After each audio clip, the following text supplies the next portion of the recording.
والصلاة والسلام على أشرف الأنبياء والمرسلين نبينا محمد وعلى آله وصحبه ومن تبعهم بإحسان إلى يوم الدين أما بعد. Leçon të jemi në këto vetë të bekuara, unë do t'u jepja disa këshilla. Para, të interesohemi për natën e Kadrit, të ngjallim interesimin për arritjen e kësaj nate. Jo disa njerëz që nuk interesojnë fare cilët janë nata e Kadrit.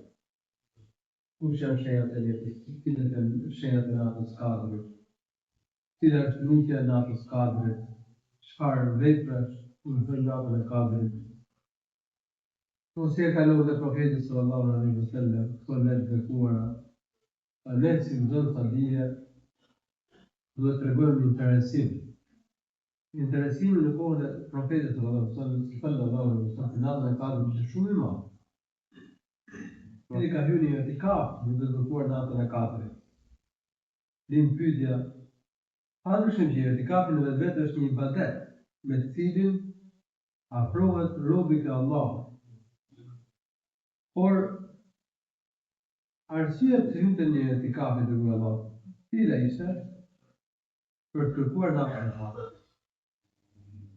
Kërkonte natën e Kadrit, sallallahu alaihi wasallam.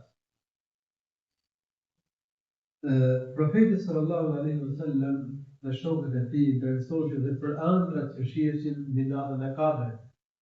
Prandaj për shembull një hadith që transmetohet nga Abdullah ibn Umar përmendet: Inni ara ru'yakum qad tawafa'at fi sab'il bawaqi. Unë vërejt profeti që ëndrat tuaja përputhen në fakt që nata e Kadrit është njëra nga 7 netët e fundit të Ramazanit.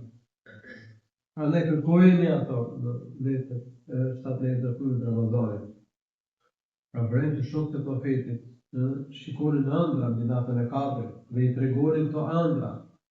Çka shpreh në fjalë interesimin e faktit tyre që të arrinin këtë natë, të arrinin mirësinë e natës Kadrit dhe të bënin vepra të mira në natën e Kadrit.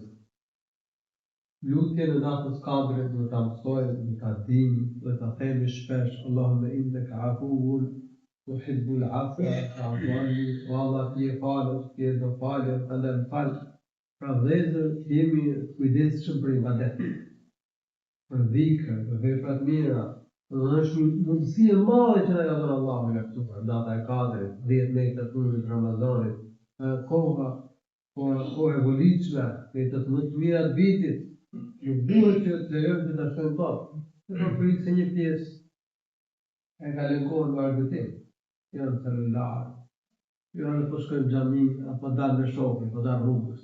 Po bëjmë dallat. Edhe në xhami, domethënë, me të falë namaz, më duhet një cep xhamis nuk tregon interesimin si besimtar, përpjekjen si besimtar. Po edhe tregon cilën si nxënës dije, nxënësit e dije që afrojnë njerëzit në fenë e Allahut. Ngjallin interesin e njerëzve, i këshillojnë njerëzit. Kërkohet për jush që të qetësoni të tjerë, këshillojnë fëmijët, moshatarët, rinjt, jeni shembull, që jeni nxënës dije, jeni thirrës, pritet që jeni imam xhamiash, thirrsa në rrugën e Allahut subhanahu wa taala të ardhmen. Allahu ju shpëlbejë të mira, Allahu subhanahu wa taala, dhe vllajt që shtrojnë iftarin, të pranojnë të vepër. Dhe Allah të na bashkojë në xhenetin e lartë dhe jetën e Firdaus. Allahu shpëlbejë. Alhamdulillah rabbil alamin. Sallallahu alaihi wa sallam ala nabiyyina Muhammad wa ala alihi wa sahbihi.